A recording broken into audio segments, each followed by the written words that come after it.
Hey, y'all. Thank you so much for tuning in again this week. I have one of my absolute faves, one of your faves, one of my friends, like in real life friends. Y'all know him. He's funny. He's smart. He be getting the interviews, baby. His interview style is amazing. I just recently watched one and was immediately, not only was I commenting on the YouTube video, I was texting like, this was so good. Y'all welcome Richie Skye. What's going on? Thank you so much for having me yet again. I appreciate it. Listen, I will say this, Richie, I am honored because it was the last minute, like, hey, I want to talk to you about da-da-da-da. Can you come through? And he was like, yes. And I know that he is busy. So we get ready to get into it.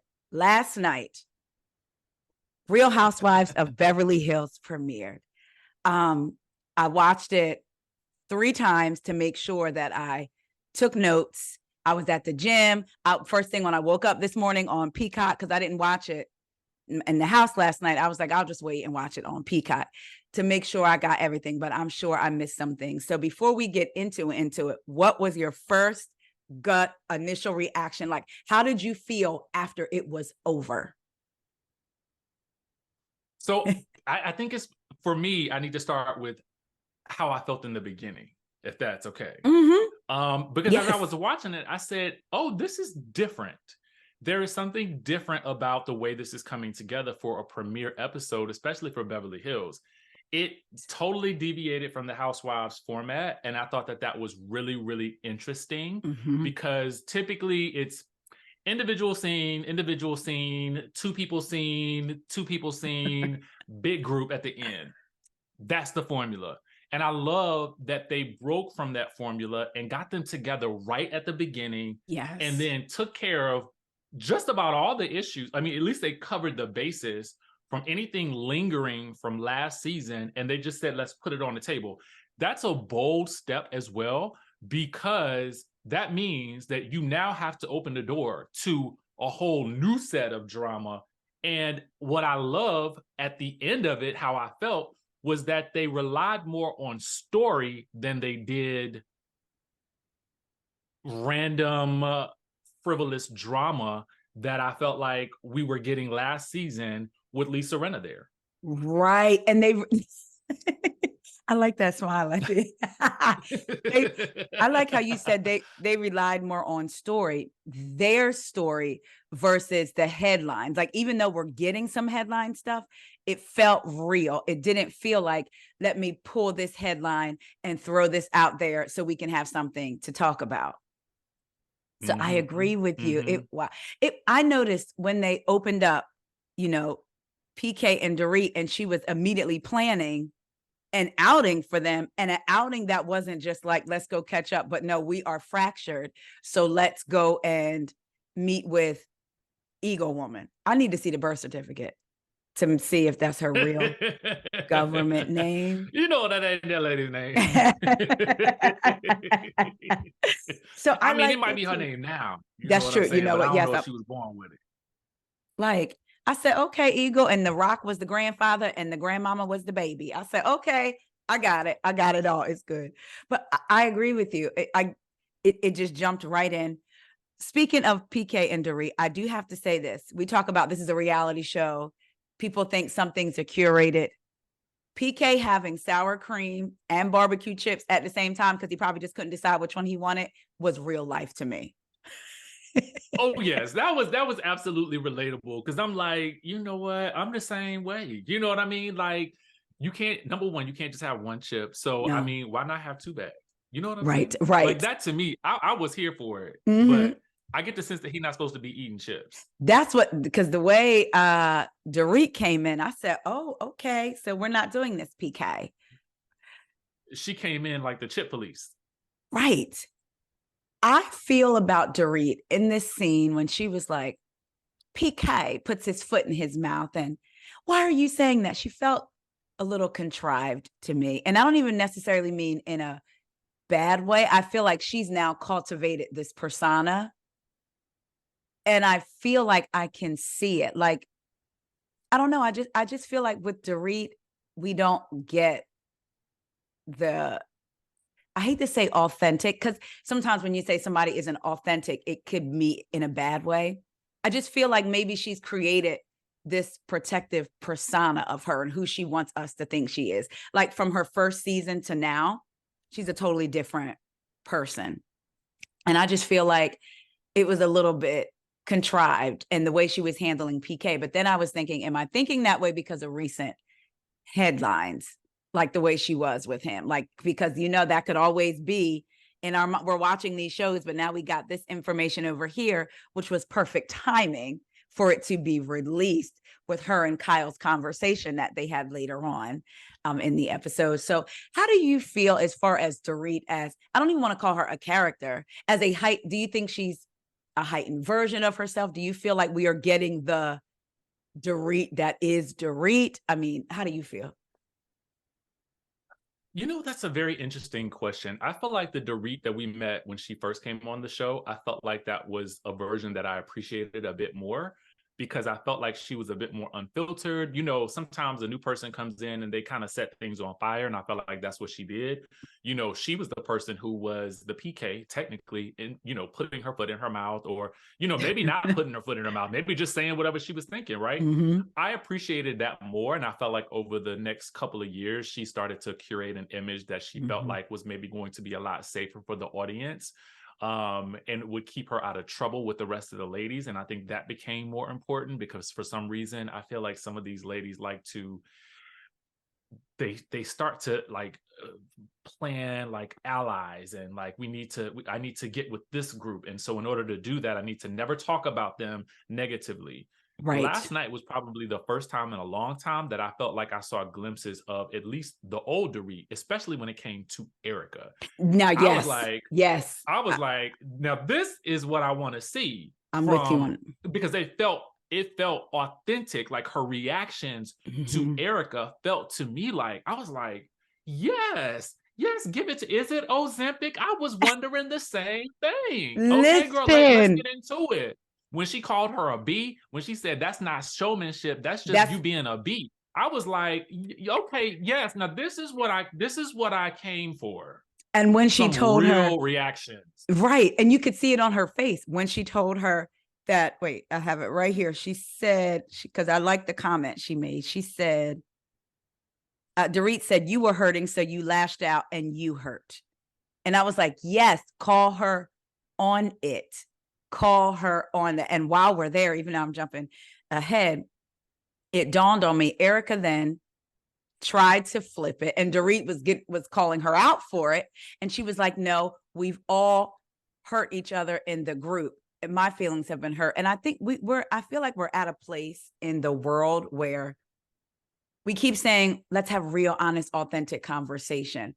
But it's almost like if you tell someone how you feel, everything is not about hurting your feelings. And sometimes you need to take yourself out of it. So Dorit is showing, like giving you a real example of how what you said could have affected her marriage, what people think about the marriage. Because contrary to what people say, I don't care what people think about me. I think to a degree you do. And sometimes you should. If everybody's saying the same thing, there may be some truth to what they're saying. But Dorit gave her an example, and Erika was like, well, you hurt my feelings too. When is it not, oh, you hurt my feelings, and I'm presenting you with what we're reading, and if I'm supposed to be your friend, I'm asking you. So I feel like people are kind of getting away, and Erika tried to get away with the whole, we've all hurt each other. And it's like, no, girl, they weren't coming for your neck based on showmanship.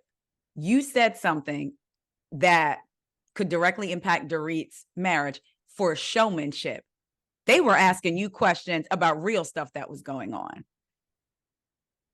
I 100% agree with everything you just said. I feel like what Erika is talking about in terms of people, they were asking her questions about things that did not make sense. Everybody had questions about these things. And just because they're your friends doesn't mean that they're not going to be naturally curious. That's just, it is the way that it is. We were dealing with indictments. Okay. So It's not like, you know, there was just some cheating accusation out there. No, this was real serious law breaking stuff that they were asking you about. So in my opinion, I'm like, these are apples and oranges that you are trying to compare, ma'am. And you're also deflecting from the fact that I just actually called you out about something that I'm dealing with in real time. You were mad about something that happened last year. You should have handled it then. I'm handling this now because this is what's going on. Right. Like, don't go way back now. Like, I mean, the record didn't skip. We're going to stay right here. Okay. And we're going to deal with the issue that I put on the table. Now, when it is your turn to have an issue, then you can have that issue. But right now, I'm telling you as a friend that bothered me. Right. And then furthermore, a friend of mine, we can't be friends after that. Ooh. We cannot be friends because I do not play about my relationships. I don't play about my relationships, my friendships. So if you claim to be my friend, but you're going to joke about my marriage, no, girl, we done. Yeah. No coming back from that. No, I'm sorry. No showmanship. No, girl. And for you to say showmanship, that lets me know that you put everything, like that's your main concern. Everything else falls underneath that. So you're so concerned with creating a show every time, because she didn't have to answer. She could have there's so many different things that she could have said. She could have said, they say these shows ruin relationships, so everybody's up for like anything she could have said. But exactly, she pointedly picked out somebody from her own cast. To me, that is worse than what LVP allegedly did with the dog. Right. They were real mad at her about that dog situation. And I'm like, to be honest with you, didn't nobody care about that dog but LVP and the people that, I mean, I love dogs. Don't get me wrong. Yeah. But what I'm saying to you is in terms of, you're talking about something personal, right? Right. This is a marriage, and you are my friend. And you said that on a national platform, and you said it with your chest. No, we can't come back from that one. And it also makes me wonder, because they had all built this friendship, the Fox Force 5, was there a drunken night or times when they've had real connections that Dorit may have thrown out a comment or said something? Because you can't tell me that Erika pulled that out of nowhere, even if it was a throwaway comment that Dorit said.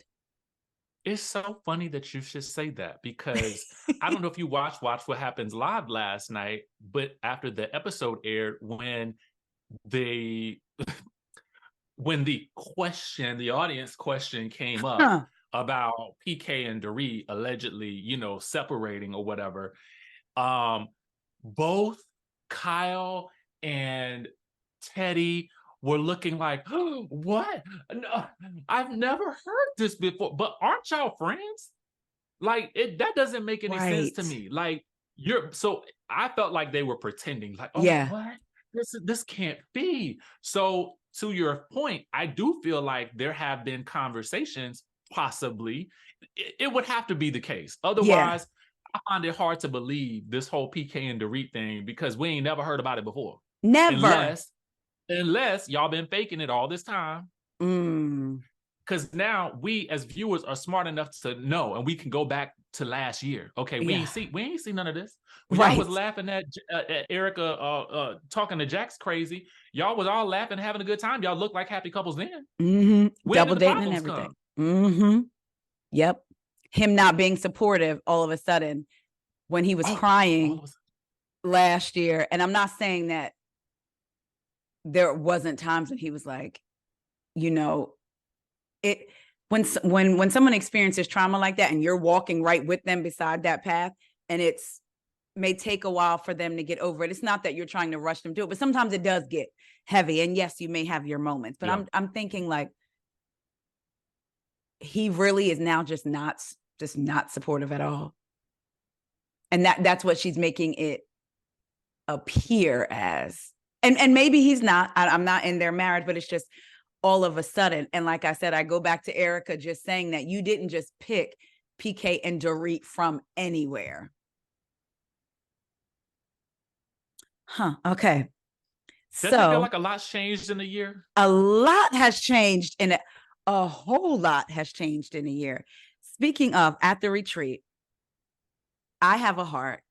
And unlike Erika, I have empathy and I know where to pull it from. Her words, she said, how do I get that? Which was, I'm just going to jump right there. That says a lot. What got me was, if you take the two things she said together, she said, therapy taught her how to organize her emotions, not deal with her emotions, how to organize them. And then she said, she wants to know how to get empathy. Where does that come from? How do I get that? So if you're organizing your emotions and not feeling your emotions, you would not know how to get empathy because you don't know what emotion in general feels like. So I was looking up this idea of people who lack empathy, and I'm like, what's the term for it? When I Googled it, it automatically came up with self-centeredness. A person who lacks empathy is often self-centered or self-focused and has a difficult time considering other people.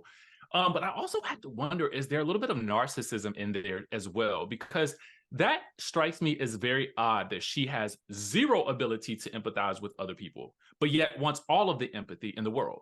Like, it's just very interesting to me. Like, you want this thing that you're not willing to give, that you don't know how to give. Give what you want. Give what you want, but she can't because she organizes those feelings and doesn't deal with them. And it's very interesting that, like you said, the what you just read, self-centeredness, putting themselves first. The flashback they showed when Crystal said she couldn't help but have empathy for the victims, and she said she don't care about who, she don't give a F about nobody but her.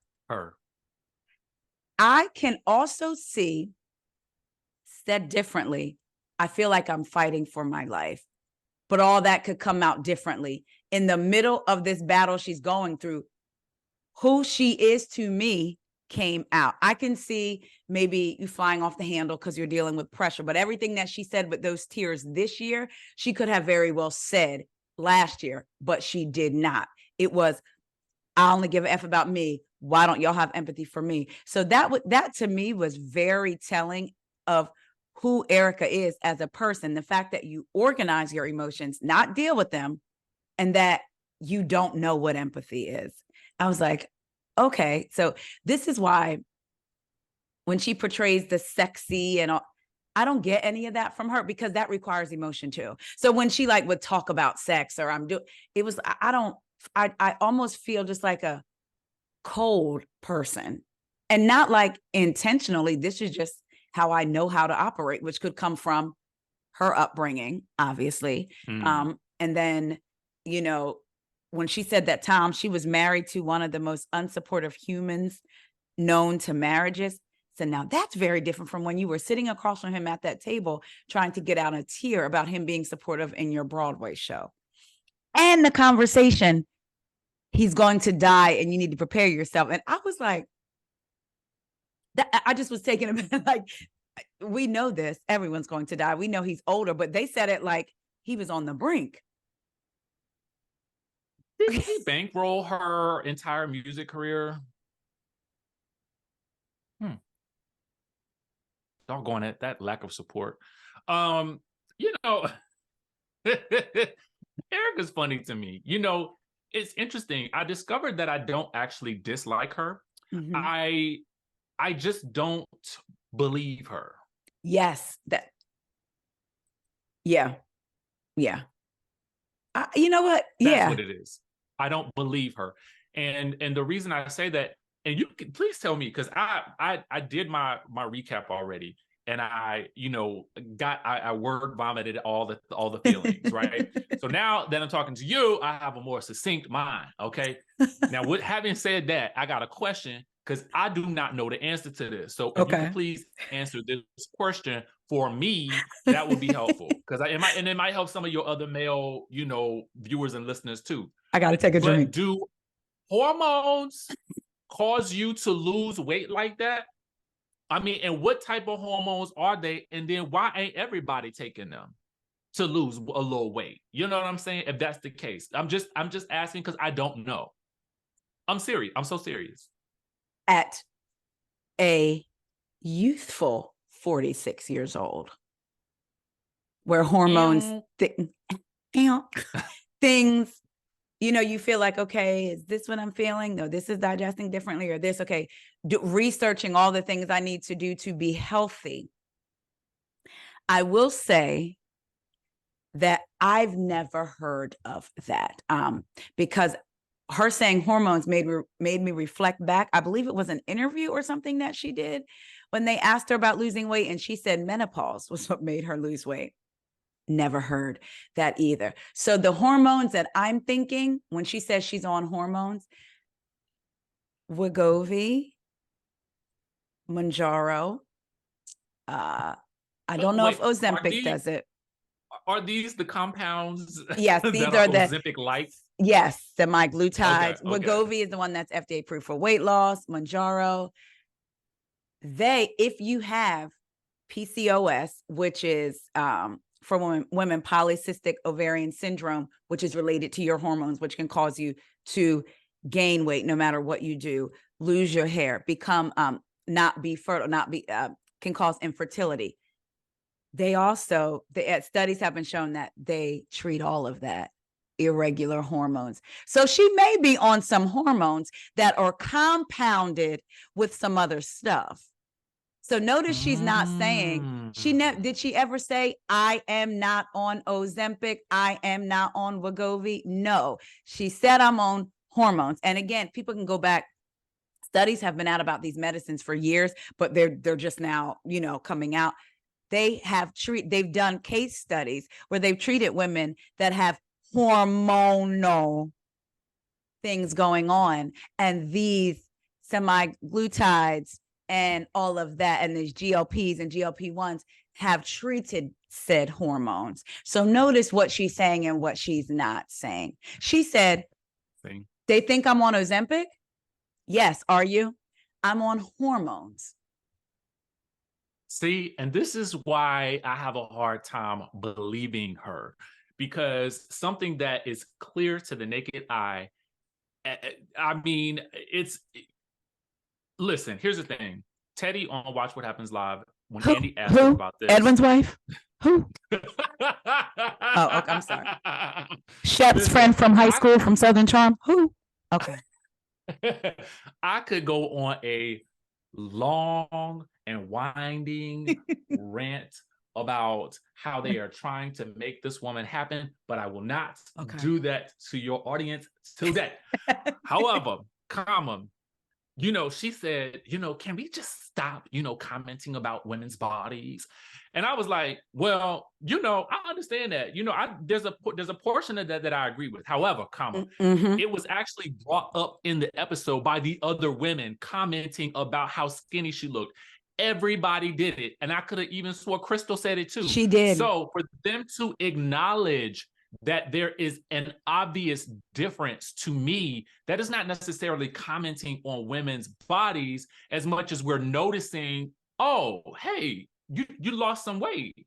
Now, it's up to you to meet the audience. I mean, and I could be wrong. And if I am, feel free, audience, please tell me. But I felt like no one was making a judgment negatively. Everybody was commenting that it seemed like, oh, you look good. How did you get that skinny? That's what it felt like to me. So that question, I felt like it's not offensive to me, because other people are asking, because they maybe wanted to look like that too. And considering last season, there were times when Lisa Rinna said to Crystal, oh, you look so thin. Oh, I do. Thank you. Garcelle, oh, you look so thin. Oh, so it's the same thing then. If we're not commenting at all, then we're not commenting at all. Or you can say you look nice, but the words "you look so thin" were used last season. So now here we are this season. And like you said, all the women are saying, oh, wow, you're so thin, which clearly shows you the Fox Force 5. Are y'all not meeting up, not sharing pictures, texting at all? Because now I get it. I have very, very close friends that maybe I've seen 5 or 6 times this summer due to schedules. So I'm trying to give a little bit of, okay, but every single one of them, notice they're not commenting on Kyle's body like that, which means it's because it's a drastic difference. And as your friend, I'm like, wow, oh my God, right? Because you liked it when I told you looked thin last year, and now you're thinner. So yeah, like you said, with Edwin's wife, and the host of that podcast, co-host, it's like she was trying to deflect again. She was. I was like, I don't even know why you're here. I mean, I feel like you here to be Kyle's backup and her mouthpiece. And I feel like, and I'm going to repeat something I said earlier in my own review, but I was like, a real OG doesn't need backup.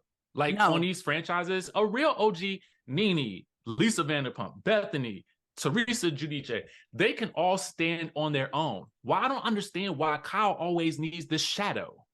Because they talk about the alpha housewives. She is a beta trying to wear alpha clothes, and she's just not an alpha. She is more of a beta, which is okay. Everybody is not capable of standing on their own, and not even in a negative way. It's just, even in life, that's just, you have people who lead this, people who follow, like there's a need for every single person, and that's not a bad thing.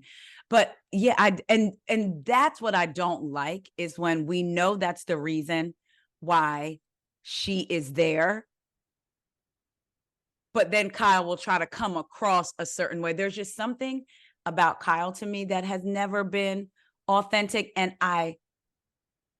as much as the relationship with her sister clearly is painful to her, I too then felt what Erika Jayne may have said, or well, no, I'll take that back. I had empathy, but my heart didn't move for her last night. Like all of that crying, because let's not forget, Kyle specifically said she thought some of the ladies were not there for her. She wanted people to be there for her. She said, wait a minute, because I had it right here. There's one particular one. Darn it, I must have lost it. But she basically was saying the ladies weren't there for her. She wished someone had come, basically to her aid.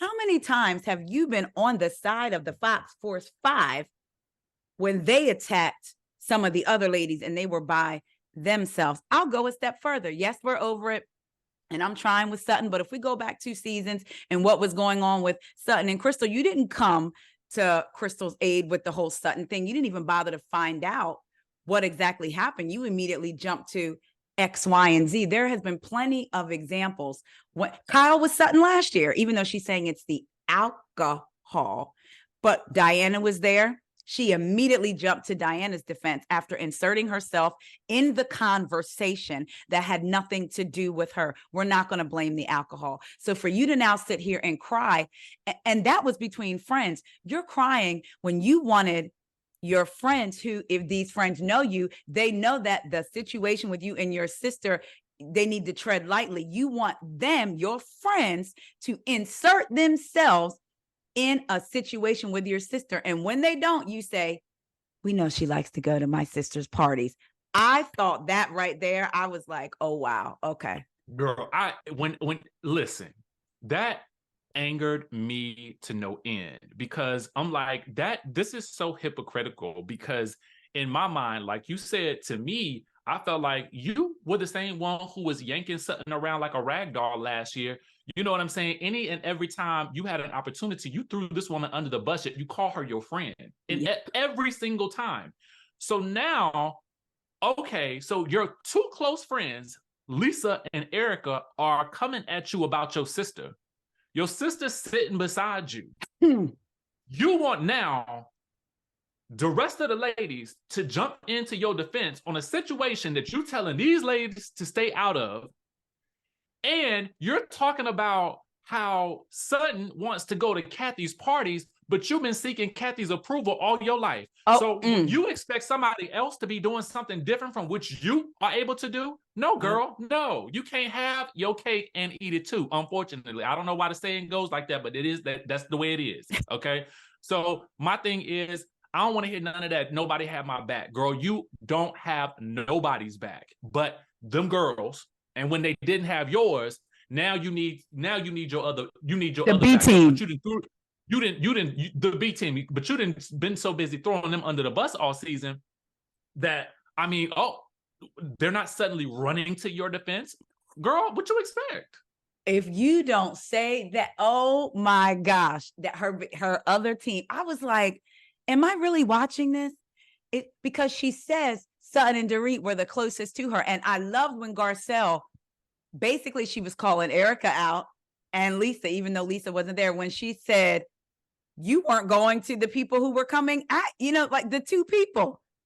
And just like you said, so your sister is sitting beside you. You're not saying nothing to Lisa and Erika who are doing it. You want your B team to jump in and say something. But let's take it a step further. The reason Kyle was crying so much last season at that reunion, because she had the realization that she was going to have to stand up to Kathy outside of this show. And that was going to be detrimental to her and her relationship with that part of the family. That's why she was crying. That's why she felt so incensed by it.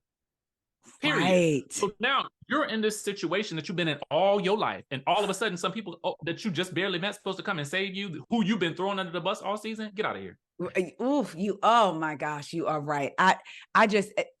You have broken down why I could not feel. I'm like, this don't feel right. This feel like we watched you stand on the other side so many times. We've watched you stand on the other side against your sister Kim. Like, and you want people to get in your family business. And when they showed the flashback of Dorit and Kyle talking, Kyle made it very clear, as she said to them before, you don't know. You're right. I don't know. I'm going to be quiet. Because we all know how families can be. Me and my sister or cousin can be going through it here. My friend may say something at that time that's okay. And then once we make up or make peace again, and that friend go to say something, now we not friends no more. No, man. So the best thing that they could do is stay out of it. To me, that was it. And so what you said earlier to me goes back to another statement that I feel like is becoming more and more, it's become more and more relevant as we talk about these cast members. It's a show filled with people that we don't believe. When you really think about it, I mean, we don't really believe Erika. We're having a hard time believing Dorit. We are really kind of having a hard time believing Kyle. Like, the level of authentic storytelling, I should say, it just, I don't know, but it's intriguing nonetheless. It is intriguing. And it speaks to that this is the Real Housewives of Beverly Hills, LA, Hollywood, where there are sound stages, there are smoke and mirrors. Everything that glitters is not gold. And so I feel like with Beverly Hills, everything is smoke and mirrors. You don't really know what's going on. That is Beverly Hills. And then to go a step further, even if they do, so they believe all this stuff. If Kyle really believes it, it also gives you an insight to the women and themselves, like, oh, you believe this for real. Like, you really believe that these folks, oh, okay. Erika, you really don't have empathy because, again, you organize your feelings. You don't feel them. Okay, got it. Dorit, Garcelle, I love me some Garcelle. I'm also not unaware that she's aware of the camera. She knows what, I'll say that. And I will say, Garcelle is so beautiful. It's just going to be like 5 seconds of me being like a tad shady, not a lot. She is so beautiful. Her skin, so gorgeous. Her wigs seem to be on point. I don't like her clothes. And I just want her to be styled differently. You know what's funny about this? Let's have a real conversation. So, I have one of my other really good friends and I, we just happen to talk about the shows at times. And we have like literally, that has been our prime complaint over the years that she's been on the show, is like, it'd be the wardrobe choices for like some of the most, like, for some of the looks that need to be iconic, right? Like your confessional, your intro, your, all of these things. And it'd be like, what happened? Okay. Stylistically, I don't always get it. Yeah, that's, you know what? Boom. Stylist. I like how you said that. That is a good, stylistically, I don't always get it. And in the spirit of Erika, I need to compartmentalize because I get frustrated sometimes. I'm like, I'm going to keep it real. I'm like, you was the first Black woman on Beverly Hills. You're supposed to come in there and be like, boom, lay it down, shut everybody down. Like, what is going on? Because say what you want about Erika, that is a strength that she plays up. Like, I don't care what the woman is going through. She is going to throw on something that's going to look ultra fabulous. And the thing that I like is that I don't know who it's by. Because if I have to see Dorit in a whole nother, like, I mean, as I'm flashing my logo, but it ain't slapping you about the face like Dorit. Like that Chanel, that collar on that Chanel shirt, this gonna fly away. It's gonna fly away. It's gonna fly. Those are wings, okay? Those are wings, and that shirt and her are gonna fly right on off into the sunset. Can I be honest? The first time, before I saw that confessional look in real time and then realized what it was, I was scrolling Instagram and somebody had posted a still. I didn't read the caption. I started laughing and thought, people are so creative. I thought somebody was making fun of the earrings that say SHANEL and did that on the collar. So I just kept scrolling. And then when I started seeing it more and more, I said, this is real? I did not realize that it was real. Oh my God. And with Erika too, even if you don't like it, it causes discussion, like or like you're looking at the structure of it and how, like, even if it's something you wouldn't wear, it's almost like her outfits make interesting. Yes. Or, oh, I could put a spin on that in a different way. It provokes you to think, I really like that about, and like you said, we don't know who they're by. It's I love that. I absolutely love it, because to quote even the iconic Luann de Lesseps, even Chanel makes mistakes. And that to me was a mistake. And it doesn't sit well. I mean, she looks hunched, like humpback when she's like, it's something about it that just doesn't work for me. Stylistically, I don't understand it. Yes. And I think Dorit, like going back to her first season, was so beautiful just in her simplicity. Now I get amping it up because of course, if I was on the show, I would decide of me that when I go out with Corey or out with girlfriends or feeling like I'm out on a night, I get that. But she was so simplistically beautiful. I will say I love the brown hair. Back to something you said about Erika though. Erika, we hear Carlos, who got it from our girl Ebony, use the word force multiplier, somebody that comes in and pushes story. When it came to fashion, one thing we have to give Erika, she, without saying a word, without commenting on the other woman's fashions, she has every single woman on that show, since she's come on, step their fashion up to another level, whether you like it or not. It is even with the rings and the jewelry, and now I'm looking at, it's so funny to me to see like Kyle and Dorit with the nails and, you know, before when it was like the short manicures and all that. But she, being who she is, caused, I mean, Dorit's was from one season to the next. Dorit was one way, and then the next season, it was like, whoa. So Erika had the girls on their toes when it came to fashion. And Garcelle, I just want you, again, your beauty stands alone. I will say that all the ladies are beautiful on the show. Your beauty stands alone. I just want you to kind of give it to us a little bit. Like, I feel like Garcelle doesn't almost have, everybody has like their own style, if you will. Even Sutton, like she has her own, like her looks fit her. Yeah, it's very unique to her. Yes, yeah, very unique. And I'd like her hair this season, very unique to her. I just feel like, I don't know. I just want you to slay, Garcelle. I mean, you already do, but I just want you, I want your confessional looks to match your confessional shade. I agree. I agree with you wholeheartedly there. Everything you said, bravo. Now, how did you feel about the scene with Garcelle and her sons? I was like, dang, shorty, like he just read you to, I mean, he pulled a Garcelle on Garcelle. Didn't he? I said, that's the one that's like her. Literally, that's what I said in my review earlier. I was like, he is Garcelle 2.0, because I feel like he is just brutally honest and matter of fact about it. And sometimes the truth hurts, and it is what it is. I mean, I don't need you now. And I was like, dang, that's got to be sad for her to hear. Yeah, as a parent. And for me, when you look at it, I was looking at it two different ways, because it's like, or both sides. You cannot discount how the kids feel, right? And it's so easy sometimes for other people looking in to say, well, she doesn't have to work that much. but she has to provide for her children. And the kind of work she does requires her to be away. And then you're looking at it like him saying, you were gone for a year. Her saying, I was gone for 3 weeks. And him saying, well, it felt like a year. So it's like when you're having these conversations, it's like, wow, those 3 weeks felt like a year to him. And then my thought was, I wonder if who else did he have this conversation with? Like, my mom's been gone for a year. And it's like, stop telling people that. I was only gone for 3 weeks. And I know as a mom, she has the mom guilt, because I know, prime example, there's something coming up in the next few weeks that happened last minute that I'm going to be out of town.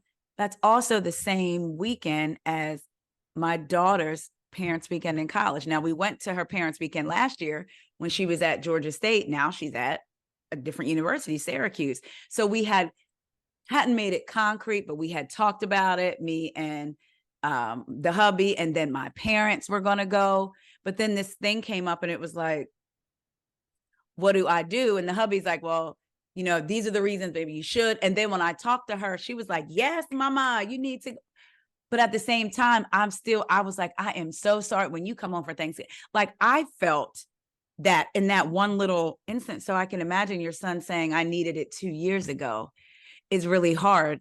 And then as a parent, you think you're doing a good job co-parenting when you're like, okay, when I have a deficit, that other parent steps in and fills the void. But really, there is no filling the void when it comes to your kids, you know?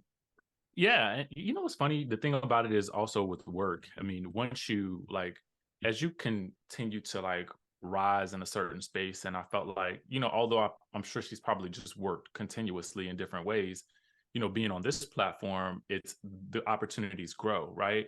And so what you really don't want to do is you don't want to miss those opportunities now that they're probably lined up in a way that they haven't been in a while, or in a different way than they have been. Because think about it like this: Garcelle's an actress, but the actors are on strike. So a lot of those actors aren't able to work.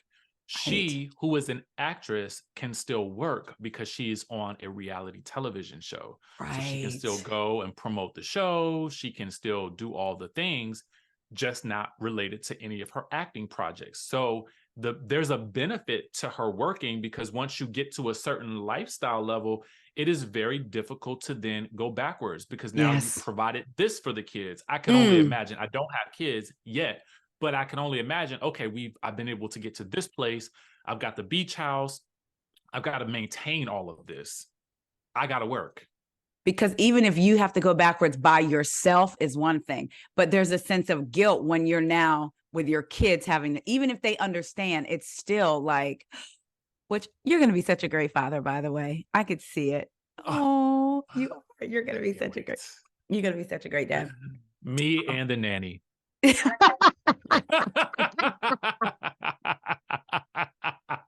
I am with you, because let me tell you something. If I could have had one back then, because I feel like it's funny that people will love to quote, it takes a village, but as soon as your village come into play and you letting somebody else raise your child, it takes a village for real. This is my village. This is mine. So you and your village over there. Yeah. So, and I love the way Garcelle handled the conversation, and something she said stuck out to me. And this is so weird. It's like I was driving and I was thinking about Corey and I the church that we used to go to, they had a marriage ministry, and they met once a month. I think like the third Saturday of the month. And then we would do activities or whatever. And for some reason, before I watched Beverly Hills, mind you, I was thinking about a conversation that I had with one of the men in the marriage ministry. We were all talking, and I said, I can't remember the exact words, but it was basically like the love that you give your children, like you love your children, but you may love them individually different. And before I could finish, he was like, no, there's no such thing as loving all your kids differently. You love them all the same. I don't know why I was thinking about this conversation this morning. And I remember explaining, no, one child could need this.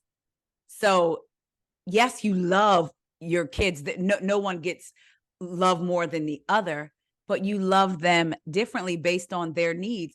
And so when I was watching Beverly Hills, and Garcelle said back when she was growing up, her parents parenting. And there was no looking at what each individual child needs. It was a one size love fits all, meaning, and I know for me, and I could probably speak for not all, but in a lot of Black families, it was our love may not have always been verbal. You know how I love you? Them lights work, you eat, you got clothes, you go to school.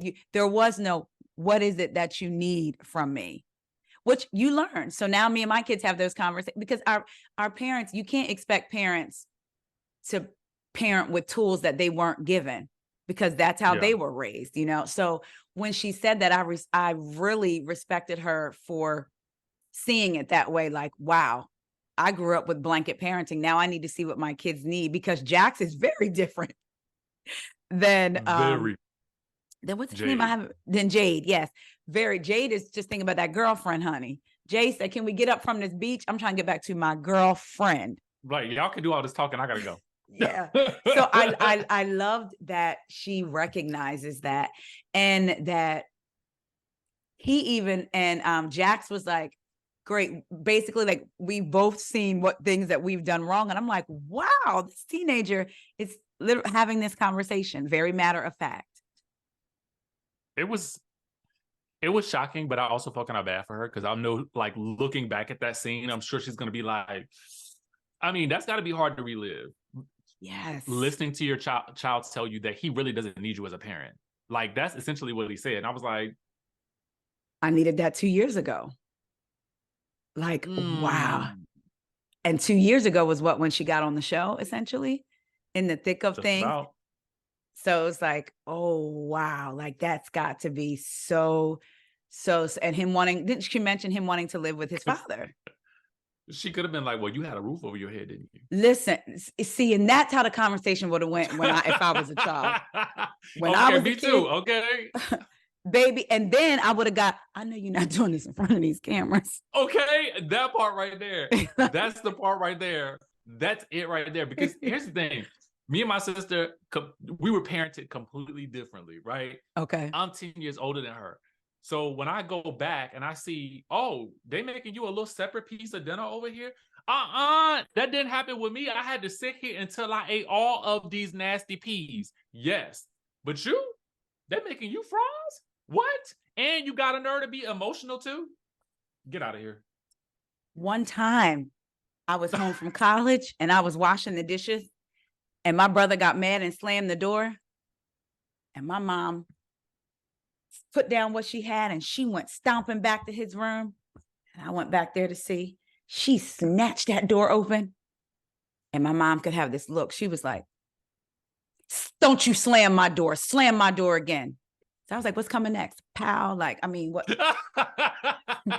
Snatch and grab. Slam my door again. Don't you slam my door. I said. That's it. Before the door finished slamming, I would have been on the other side of it, probably through it, body print. Okay. You can get mad? I was like, you know what it was? I felt like they was tired. That's what my mom said. My mom said, my mom said, by the time you get to that last one, you're tired. Not fair. I remember I was away in college and she told me that she was so tired. And my brothers were still in high school and she couldn't sleep. Because your brother wasn't home. And she either said she didn't know what time he got home. And I was like, excuse. You want to know what time I'm coming out of the bathroom? What do you mean you don't know what time he's going?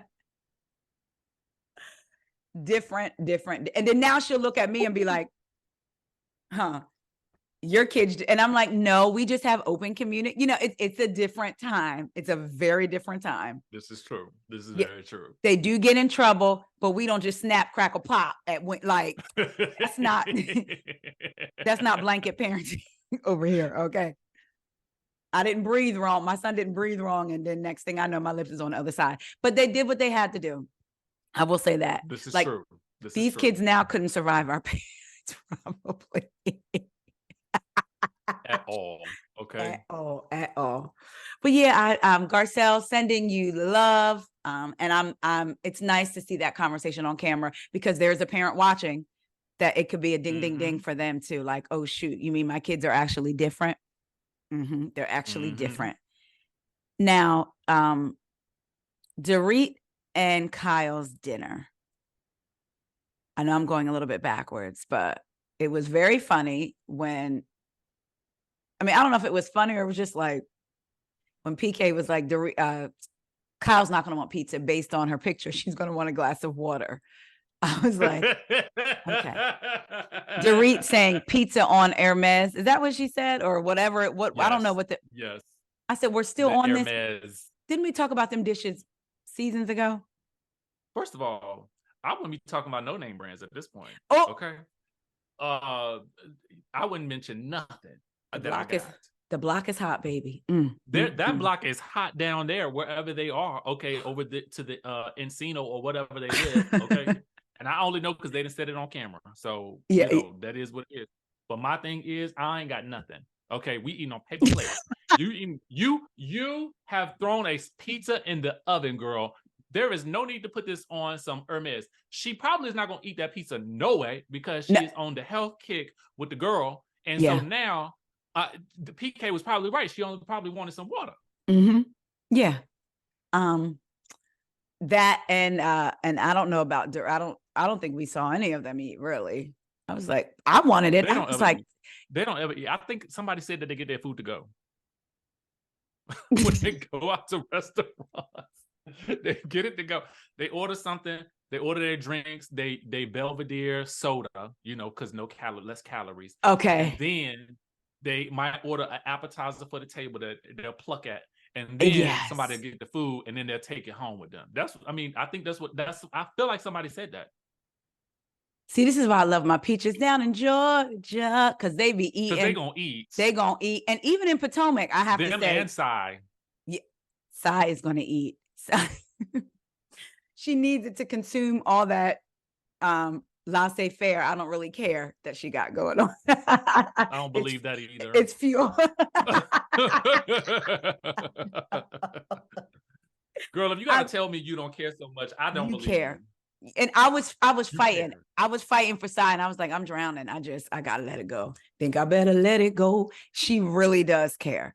But she trying to, she didn't gotten them comments, honey. She didn't gotten them comments and now trying to come back in the reunion. I said, oh, I want them all to come back because I want to see how they are next season. Oh, God, it was a stretch for me to watch. I just have this feeling like if that's what these New Age Housewives is giving, I don't know that I want it. I like Salt Lake City. Okay. Give me Salt Lake City and their chaos and calamity over this contrived stuff that they got going on up to the New York, where they ain't even want to tell you who they dating or whatnot. They got these circles of trust one season in, all right, and then don't want to tell nobody what they really do and can't show where they live and all these kinds of things like that. Take me on over here to Salt Lake City, where at least I know it's a rental. They don't care. They don't tell us it's a rental, okay? Monica, I ain't got no money. I like it. You're right. I at least feel like we getting some level of. It reminds me of why I first started watching Housewives when I'm watching Salt Lake City, because I'm like, what's happening here? Like, you guys are all a mess, but I love it. Yes. And there's some, like you said, she was like, foreclosure, check, divorce, check, Monica, adultery, check. Like, she checked them all off and was like, what else you got? Even Angie, to some level, even though she acts shocked by the rumors, when she said to him, these rumors have been around for 30 years. Say it, please. Say it with your whole heart. So I'm not gonna say I was watching this with someone else, right? I won't say whom. Okay. And so, first of all, I'm a gay man, so it don't matter to me, right? Okay. And I, of course, do not like. I feel like you can't out nobody in this day and age, because the only person that can out somebody is themselves. Okay, got it. That's how I feel. Okay. You are the person that says it. Right. Okay. And it's true, right? Or not. So if this man said he ain't gay, that's fine. I'm cool with that. If he gay and they married, I'm cool with that too. I don't care. None of that matters to me. Mm-hmm. However, I was watching it with somebody. As soon as he stepped on the scene, was like, "Oh, is he gay?" So he reads gay, and that it is what it is. Some people just do, and that's Yes. okay. Yes. It's okay. It's okay. Before I don't that, care what you are. me neither. And before that came, you saying that, it's funny because it was, the person didn't say it to me, but they said to someone, I was watching something and they were recapping the show, and they asked that question. They said, is he gay? It's a natural question. It was a gay man that asked the question. That's what I'm saying. And as a gay person, a lot of times you can get a general sense of the gaydar, like, oh, spotted. You know what I'm saying? Like, it is what it is. So, sometimes we get it. Sometimes it's not always correct, and that's okay too. But the question does come up, so I can see people in Salt Lake City asking that question. Mm-hmm. I mean, should they be asking? Maybe not, but it's natural. It's human nature. And I think that people need to get, how you said, if he's gay and he's married, that's fine with me. That's not I don't care. To me, if you found out that your friend's husband was gay and living a double life, meaning she doesn't know, it's the same as you finding out that your husband's man is cheating. Either way, it's infidelity. So I did like his answer on Watch What Happens. Like, it's infidelity. That's the issue. Now, there is something to be said, because I think that sometimes it becomes this dangerous territory where if someone is saying, talking about someone's husband being gay, and it's being taken as a negative. But to me, it's like, if he's lying, if he or she, because women, if they're lying to their partner, that isn't cool. You need to be upfront with your partner. You know what I'm saying? Now, it's you and your partner could have an agreement. They could be bi. We don't know, but it's not always somebody's trying to out. Now, with a lot of times with these reality shows, it could very well be. A lot of times they are. Yeah. And that's the part that I do hate. Is that cliche, oh, he's gay, as an insult to you, to the woman. Yes. Right. Yes. It's like, stop. Like, because you're weaponizing the man in some way, shape, or form, which may or may not be true. And then now you're weaponizing him being gay, and now you're using it as a tool for which to humiliate the other woman. And I'm like, that's not cool. No, I don't like that either at all. It's not out of a concern like she don't know what's going on or this. It's simply like you said, I don't like that either. So it's very interesting. When she said that, when she acted, well, first of all, she didn't act shocked when it came out at that party. She said, no, that's not true. And then when she said, you've had to deal with this, she didn't say you had to deal with this 30 years ago. She said 30 years. I tried to start doing the age calculation. I said, well, now they got to be around 50 something then. Mm-hmm. Okay. It's not new to you. It's not. And the fact that she said that, now when you go back and Lisa and Whitney swear to God, I've never heard this in my entire adult life. No one has ever said that at all to me, but Angie has said he's had to deal with this. So clearly she has heard this before. So all of y'all acting like, oh, no, I don't believe it. No, me neither. I don't believe it either. I'm like, y'all are like, I think Angie kind of miscalculated some things. I mean, now that we're in Salt Lake City real quick, especially when she said, to me, Angie is a big walking miscalculation. I'm sorry, she is. What were those what were the calculators called that everybody was hyped to get with their JanSport? T9, T85, T76. Kind of like the big. I know what you're talking about. It's like when it malfunctions and whatever appears on the screen, that is Angie. It's like, you were not supposed to be. That's not what I put in my calculator. When she said, she's like autocorrect. Okay, like, I'm trying to type this word, but the phone want to type what it want to type. Yes. Angie is autocorrect. When she said to Monica, you could tell it was almost like something was going on. Like, she went so hard after Meredith for saying these rumors, right? But then she says to Monica, you didn't hear it from Meredith. You don't even know what Meredith is going to say. Well, when did that conversation? Oh, so I was like, okay, so she definitely wants to see, like, clearly she wants the scene and wants this, but I was like, oh, I think she's now realizing I went after Meredith. Eventually that argument can only go so far because Meredith didn't say it. So now you need to go out. So I thought that was interesting. I felt like she chose the wrong person to go She after sure at did. her own event, because Monica was Honey.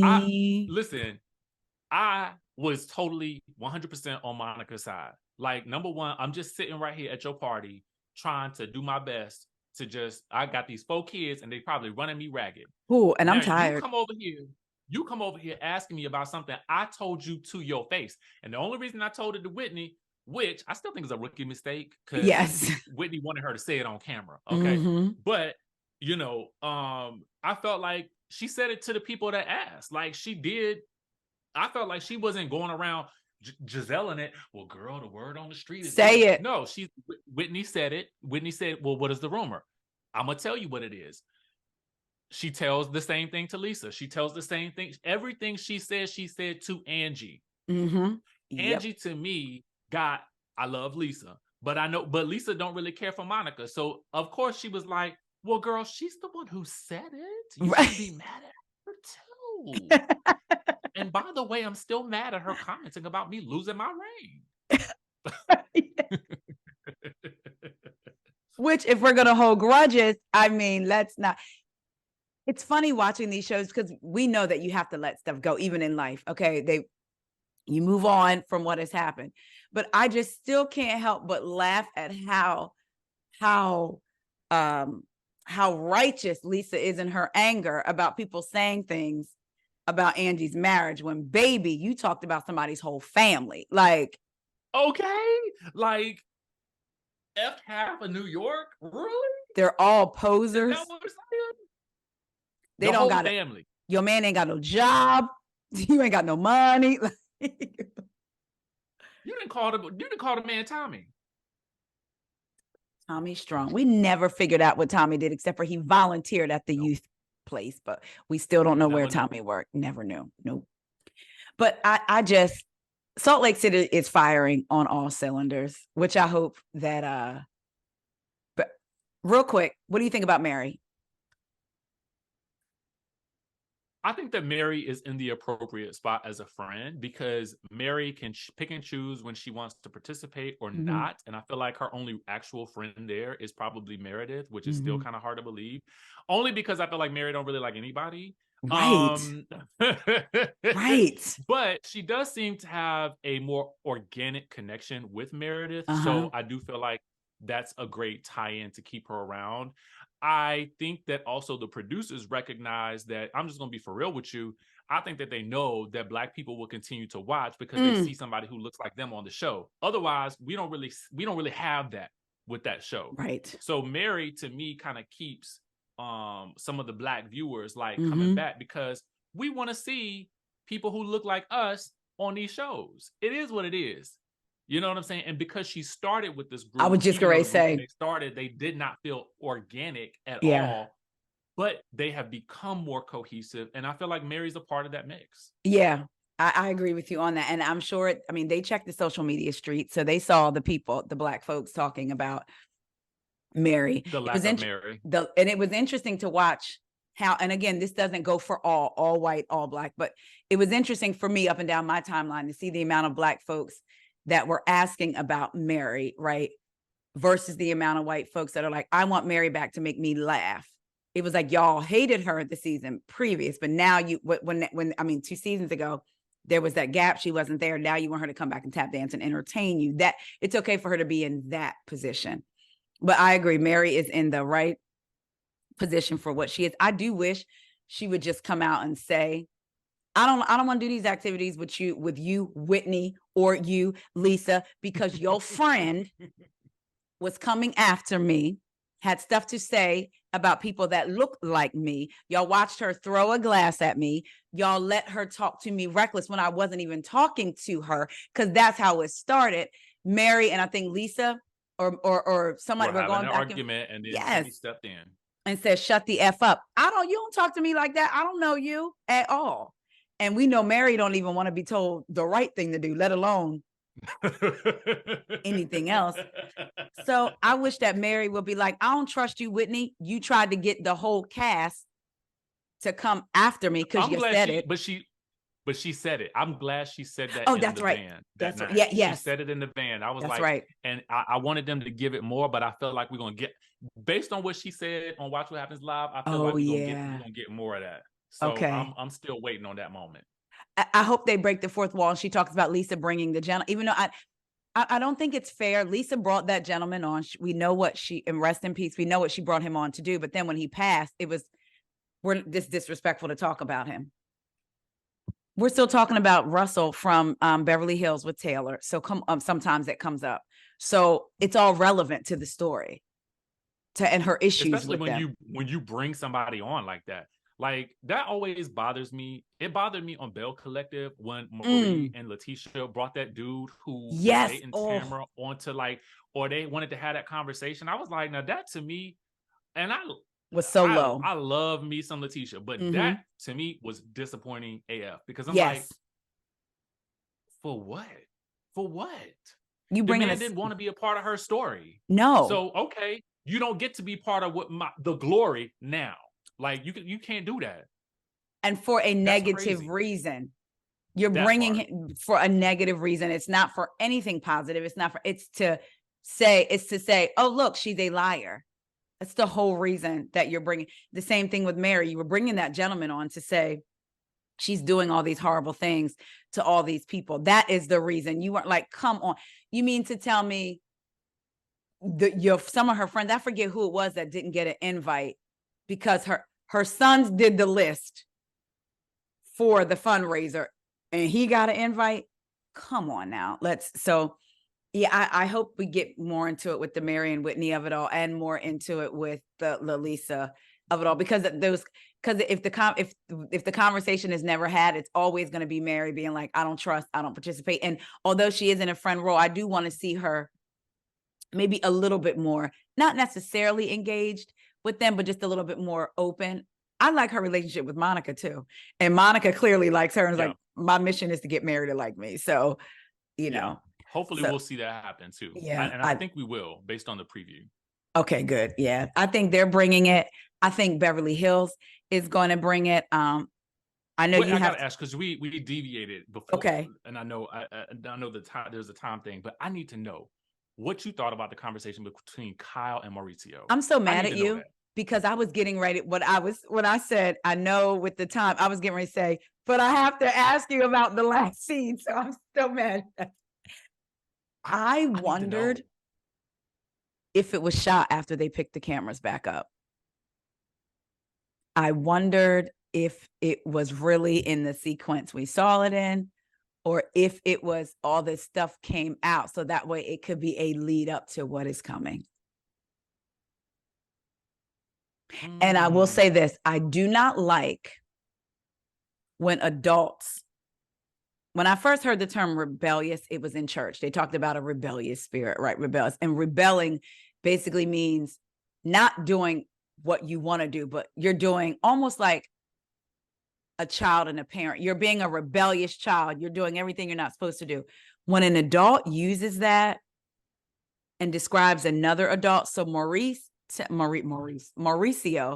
telling Kyle, love bean, which, child, I ain't heard you in all these. Okay, I have not heard him call her love bean. Maybe he has, but he said it like 3 times in the span of 6 minutes. When he said love bean, if you want to do it with the tattoo, do it, but don't do it being rebellious. Who is she being rebellious to? She's not a child. And that turned me not turned me, because I'm gonna be honest, I've never really saw it from Mauricio since the beginning. There was just something about him that I ain't really, but when he said don't do it being rebellious, who would she being rebellious to? Rebellious implies that she's doing something she was told not to do. Right. Him. So exactly. I was like, I didn't like that. See, to me, it won't the rebellious that got me. It was the okay, you don't need any more tattoos. Oh, That to me, I was already, I was like, I know. Is she Farrah? Is she one of your kids? is she Portia? Last I checked, she a grown woman. You know what I'm saying? How are you gonna tell her you ain't even know how many she had? So how are you gonna tell her not to go and do what she want to do with her own body? Like, I don't really rock with people who try to, like, because that's personal to me, because I get tattoos. Yeah. And I've had people tell me, oh, well, you don't need no more tattoos. You don't know what I need. Exactly. You gonna tell me I'm in me? You have not been living inside me, so you can't tell me what I need. What I need. That don't make no sense. And her, even if you marry, because we get married to form partnerships. We don't get married to find parents. Okay. So you're not calling your partner daddy? Like, I'm not calling my partner daddy because he raised me, in the words of Monique. Child. I was already raised by my own daddy, okay, and my own mama. No, I'm calling you bae. That's and whatever I didn't That's get from title. them. And whatever I didn't get from them, I'm not getting that from my partner. I'm not getting what I didn't get from my parent from a partner. No. That didn't work for me at all. Like, I didn't like that part of the conversation. And to me, it just felt like, oh, love being, you don't need to do that. You don't need, it was like, don't try to, I don't know why that bothered me, that, because I just feel like I do know, and I'm looking, because we know that Kyle is an actress. Kyle is, I don't want to say specific with her words. There was a reason she said, maybe if you were looking at my body more. That, to me, if I were to say that comment, it would be because I was trying to get a reaction out of him and let him know I'm not happy with the fact that you're not looking at my body. But for her to say it on camera, it made me wonder if either which is why I was like, was all this filmed after? Like, they picked the cameras back up? Like, did she not find out about him and somebody, but just decide to recognize? The rumors have been out there for years, allegedly, about him, right? But I was like, either she's like sticking it to him on camera, and like, I'm letting people know you ain't looking at my body, because clearly he would have to see her like undressed or looking at her to see the some of the tattoos. Or is she doing this because it is true, but also now I'm at a place with my position on the show, I'm gonna be vulnerable and I want them to catch it? Because to me, the Kyle of old would have never said that. I know. That's why I said I felt like so much has happened in the last year. I mean, and it goes. I love that you said that was this filmed afterwards, because it feels to me this could be totally. She could totally be on a tattoo kick. Okay, she could totally be on that. But I have noticed, and this is just an observation, that ever since she started this whole workout journey, you know, I feel like all I see her in is the workout gear. And I mean, it is a difference to me. Like, look at Erika, right? Erika lost a ton of weight on the hormones, no less. And she's still dressing the way. I mean, she's amped it up. You know what I'm saying? So, but it's interesting to me that Kyle's almost her style of dressing has changed as well. So I wonder if the friendship with the Morgan lady, okay, had also inspired, because the Morgan lady has a lot of tattoos, okay, which we will later see Kyle put a tattoo of her initial on the lady's body, because that's what friends do these days, allegedly. And so I wonder if a lot of this is as a result of her feeling maybe freer to just simply be whatever she wants to be at this stage in her life, as a result of her connection with this young lady. And so that would also go into this idea of, well, yeah, you've got some new tattoos. Is that I mean, it makes me wonder. You're hanging out with somebody now who has a bunch of tattoos, and now tattoos is an issue for you and your husband. Okay, so you saying that makes me think of Kyle's personality. And before she became friends with Edwin's wife, Teddy, and she started working out, right? There was a time when she was working out. When she was friends with Dorit, she was kind of like dressing up. It's almost like, does she become, because she's a younger sister, she may have always been in a shadow, does she become who she's in relationship with, whether that's friendship or partnership? And do we know who is that a what is? And now she's at this place where this person that she's been with for so long, she's now developed a friendship with somebody else. So maybe I can find out who I am through her. Maybe I like what she likes. Maybe I like, because like you said, her style of dress has changed. If you look at all the years that everybody she's been close to, when she was friends with LVP, and then Erika came on the scene with, I believe, with the Chagall ring. Now you're having a Rolex delivered to dinner while y'all were sitting, or whatever it was, sitting out somewhere. You're into the bags. You're into, so it's like her personality has evolved into who she's in relationship with. With each new friend. With each new friend. Yep. So now is she at the point where I'm figuring it out, but in the meantime, I'm not going to let you put me back into the box that I was with you. Something that's interesting, and I just wanted to note this before we finish. Remember Dr. Wendy did an interview with Carlos King, and she said, I am figuring out who I am at this point in my life, and you guys are watching me in real time figure that out. And the women on the show were calling her out for that very thing. So a part of me wonders, now it could be this could be a thing that has extended with Kyle from years ago. So maybe for the past, how many 13 seasons, we've been watching Kyle try to figure out who she is. Right. And maybe this latest iteration of her is who she is now, and it just doesn't fit with who Mauricio married. That is one. That's good. It doesn't fit with who he married her at. Wow, that is really good. And I can say, being around their age, I think Kyle might only be like a little bit older than me, but I'm close. And I think I don't know if I'm older than Dr. Wendy by like a year or so, but I can see that, because I imagine if a camera was on me right now, I know what I want to do, but also even watching, like, I've been on my whole health journey and trying to get back into how I was before, and with the weights and all that. So now I'm watching Kyle on Beverly Hills, this one episode, and I'm like, boom, I went to the gym today and hit the weights hard. So we're constantly getting inspiration from that we see and who we go by. So I can just imagine. Well, I feel full after this episode. Like, we had an appetizer. We had a good meal, baby. We had a good meal. We had some wine afterwards, and I'm feeling nice and warm. And a margarita with a sugar rim on the rocks. That part. And for y'all bartenders listening, when you do the sugar, if somebody asks you for a sugar rim and you forget and put salt, it's okay. It happens. But don't think that you can just wipe the salt off and put the sugar, because I still taste it.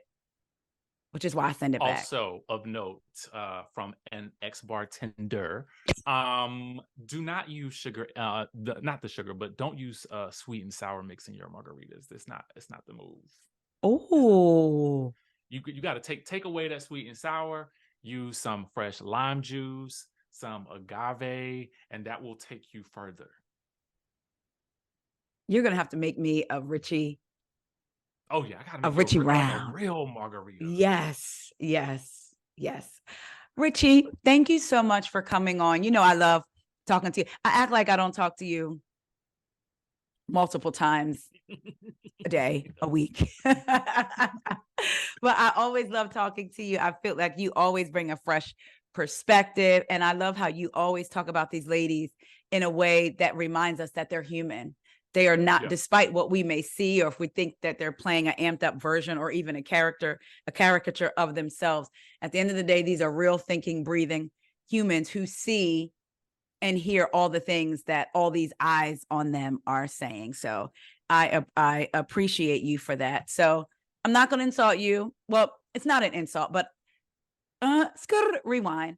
I'm not going to have you say where to find you, because I'm going to say it, because we all know if they listen to me, they pretty sure they listen to you at DJ Richie Skye, and on YouTube, Richie Skye, DJ Richie Skye. It's going to be, the link is going to be in the bio, y'all. So make sure that you click. When y'all watch it, when y'all are listening to this, you will also get the visual version, because I'm now announcing that my YouTube page is now live. Right now, currently, there are the visual portion of the last few podcast episodes that I've done. Going forward, I will have visuals for all the podcasts that I'm going to have visuals up for all the podcasts I'm doing going forward. I'm not going to go back and backlog, but going forward, all the visuals will be up. And then you'll get my takes on some other things that may or may not be housewives, or things that happen in the moment, or sometimes just me coming on and talking about these wild Uber/Lyft passengers that I get, that just, if you have your phone on speaker in a Lyft and you were telling all your business, you need to be quartered and hung. That's a pet peeve of mine. Use your headphones, or take your phone off speaker. How dare you make me privy to hearing about your baby daddy and what he did and what he didn't do with the side chick? I don't care. I don't. And then how dare you hang up the phone and didn't ask my advice? Uber Chronicles. So it's at DJ Richie Skye on Instagram, on Twitter, and on YouTube at DJ Richie Skye. But make sure you check my link in the bio if by chance you don't know who DJ Richie Skye is. And thank you so much for coming on. Thank you for having me. Y'all, we will talk to y'all next week. Remember, we're always open to discourse if it's respectful, so we can talk in those comments. Talk to y'all later. Bye.